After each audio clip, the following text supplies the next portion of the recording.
क्या ज्योतिष की कसौटी पर खरा उतरता है लैब ग्रोन हीरा? आज हम इसी प्रश्न को प्राकृतिक हीरे और लैब ग्रोन हीरे की प्रॉपर्टीज का वैज्ञानिक परीक्षण करते हुए देखेंगे।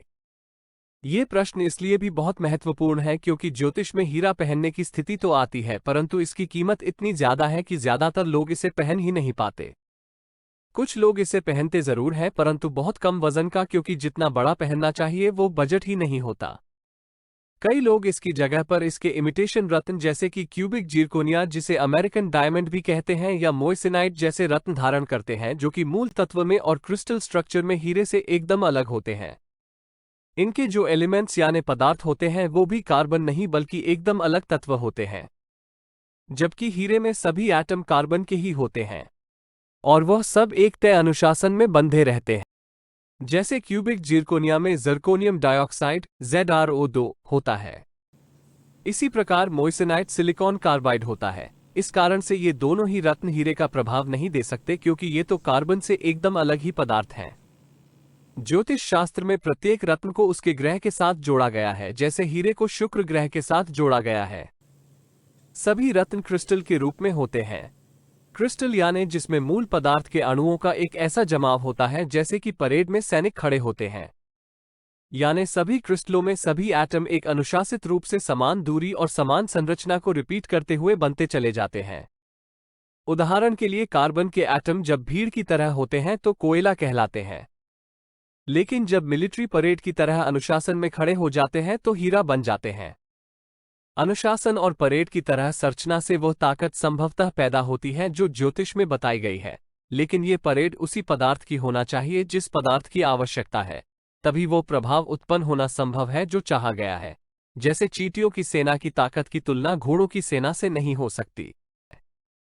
तो हीरे को हीरे का प्रभाव देने के लिए दो चीजें महत्वपूर्ण है। एक तो उसमें सारे एटम कार्बन के हो और वो भी उस विशेष संरचना में जमे हुए हो जो हीरे के लिए जानी जाती है। अन्य कोई भी इमिटेशन जैसे जिरकोनिया या अमेरिकन डायमंड या मोइसिनाइट भले ही क्रिस्टल हों, लेकिन कार्बन एटम होने की शर्त को पूरा नहीं कर पाते। अब अगर हम लैब ग्रोन डायमंड, जिसे CVD डायमंड भी कहते हैं, को देखें कि क्या वो इन दोनों शर्तों को पूरा करता है। CVD डायमंड वास्तव में कार्बन के एटम्स को एटम दर एटम और परत दर परत अनुशासन में जमा कर बनाया हुआ वैसा ही हीरा है जैसा कि कोई प्राकृतिक हीरा। फर्क सिर्फ इतना है कि इसमें कार्बन के एटम्स को जमाने का काम प्रकृति की जगह मनुष्य ने लैब में किया, लेकिन जो अंतिम प्रोडक्ट बना वो वही था जैसा कि प्राकृतिक हीरा होता है। इसलिए लैब ग्रोन डायमंड में प्राकृतिक हीरे की तरह ही कार्बन के ही एटम होते हैं और वो भी अनुशासित रूप से उसी तरह जमे होते हैं। इस कारण से जब लैब ग्रोन हीरा वास्तव में हीरा ही हुआ तो इसलिए इसकी सभी भौतिक और रासायनिक प्रॉपर्टीज वही होती हैं जो प्राकृतिक हीरे की होती हैं। इसलिए इसका ज्योतिष प्रभाव भी वही होना चाहिए जो कि एक प्राकृतिक हीरे का होता है। दो बातें और बहुत महत्वपूर्ण हैं, कीमत और गुणवत्ता। ज्योतिष शास्त्र में जिस प्रकार से रत्नों को पहनने के लिए नियम बताए गए हैं, उसमें व्यक्ति के वजन के अनुसार रत्न का वजन निर्धारित किया जाता है।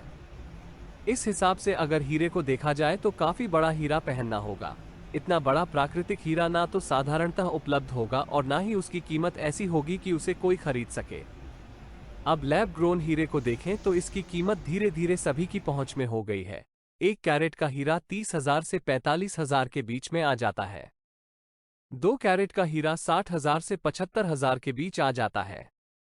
3 कैरेट का हीरा 90,000 से लेकर 1.25 लाख के बीच में आ जाता है।